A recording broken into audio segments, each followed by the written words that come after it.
Hi, you guys, and welcome to Renaissance Art History. I'm so glad to have you here. So, for today's lesson, A, I'm going to try to keep it under 10 minutes, and B, I just kind of want to give you an introduction to the Renaissance, talk a little bit about what you're going to learn in this class. So, talking about the Renaissance period in art history, the time period that we're looking at is roughly 1300 to 1600. When we talk about these time periods, it's not usually like there's a really clear start date and a really clear end date here. Usually, what's happening is that little tiny pieces start to trickle in, and small changes happen, and small changes happen until all of a sudden we're living in a different time. And then towards the end, small changes happen and small changes happen. So again, when we say roughly 1300 to 1600, that is by no means exact dates, but just looking at about the timeline. So, what is the Renaissance and what happened during this time that created the environment for so much growth to be possible is really what we want to talk about today. The word Renaissance is a French word that means rebirth. And we use this word to describe the rebirth of an interest in classical art and learning that took place in Europe during this time. And when we say classical art and learning, what we're talking about is the cultures of ancient Greece and Rome, right? So ancient Greece, ancient Rome, that's what we're going to be talking about when we say classical. Although there was no sudden end to the Middle Ages, like I talked about earlier, the Renaissance did change many aspects of people's lives over time. So essentially, people became obsessed with ancient Greece and Rome. They studied their art and their philosophy and their literature, and it really changed life and society. So if you're taking notes, you might just want to take notes on this bottom sentence. So for our introduction, we're talking about the Renaissance is the period that directly followed the Middle Ages. We'll talk a little bit about what the Middle Ages were.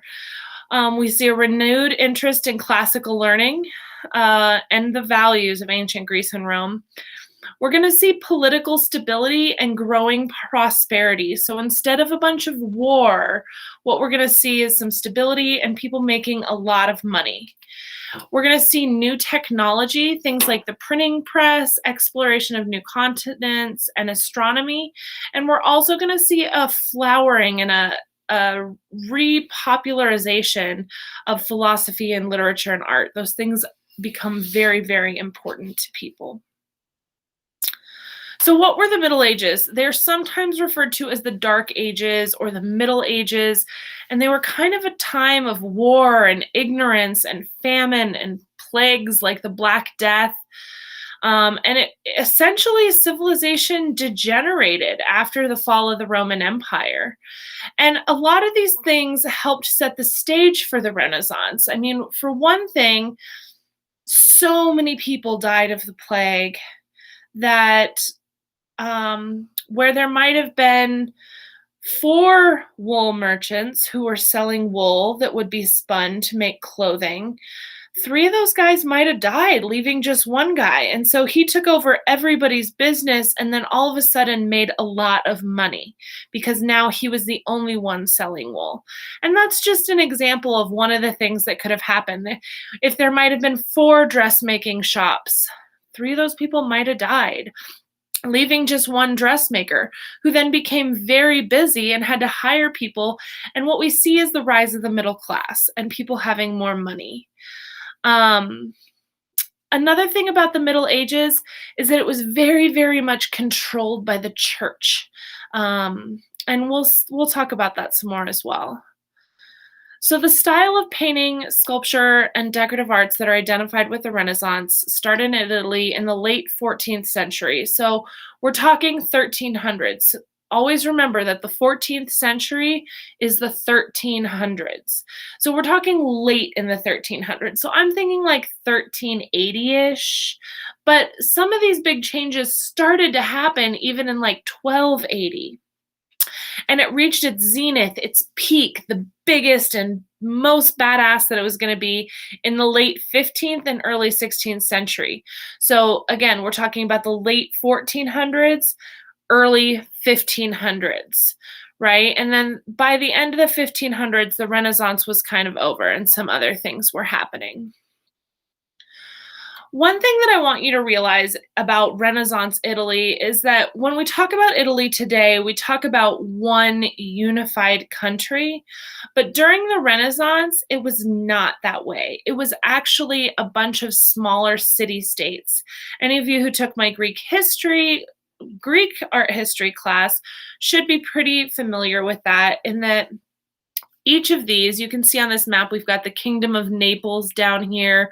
We have the Papal States. Papal means ruled by the Pope. So these were very, very Catholic areas.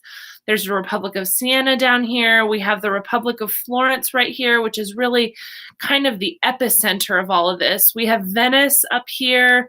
We have Milan over here. And by this time, the Turkish Ottoman Empire over here had replaced the Byzantine Empire.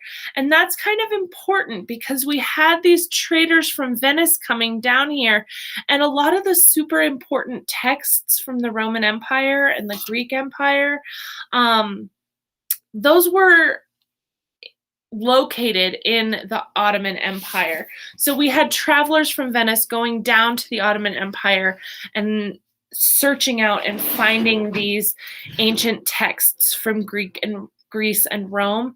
And that's really part of what brought this whole new interest in the classical back to life. So foreign trade was really, really an important part of the Renaissance.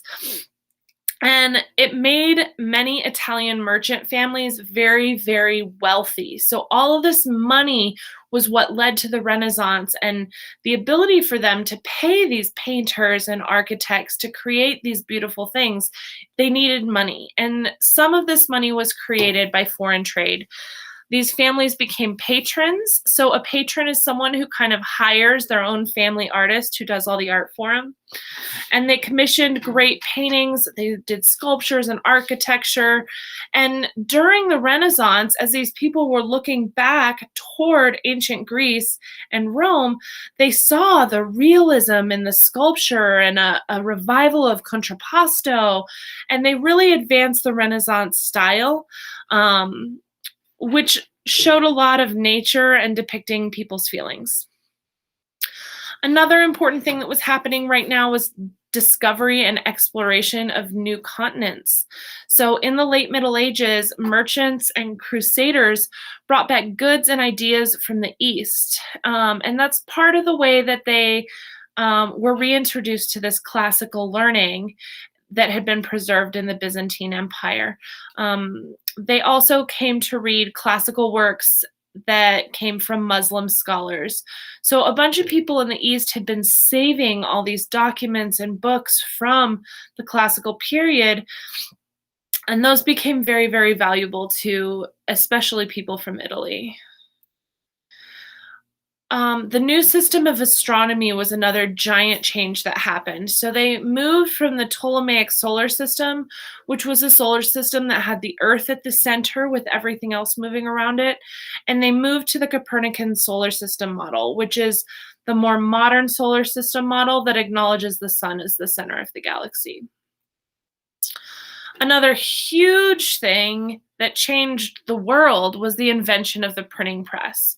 And that was important during the Renaissance because it allowed for information to be distributed much more widely, much more quickly. I mean, newspapers, the price difference in books, all of this made a huge difference. One of the main projects of the early Renaissance was to find the long-lost works by figures like Plato and Aristotle and republish them. So wealthy patrons funded really expensive expeditions across the Alps in search of isolated monasteries. Italian emissaries spent years in the Ottoman Empire learning enough ancient Greek and Arabic to translate and copy these rare texts into Latin. So the invention of the printing press made it easier for those ideas to spread. Another major thing that happened was the invention of oil paint. So Oil colors had been used in various forms since the 14th century, but before that, they would take the pigment and grind it in with egg, and it made kind of a tempera paint, and that's what people were using up until this point. But oil color quickly became much better than egg tempera. It had greater versatility. You could work and the paintings longer because it takes a lot longer to dry. And really, a bunch of the paintings that we see from the Renaissance would not have been possible without the upgrade to oil paint from tempera paint. Other important inventions that happened during this time are clocks, microscopes, matches, and eyeglasses. Also, flushing toilets were invented during this time. Some of the masters that we're going to talk about, not just Ninja Turtles, but Leonardo da Vinci, Michelangelo, and Raphael, and we'll get more into them later. So thanks for tuning in, and I will see you next time.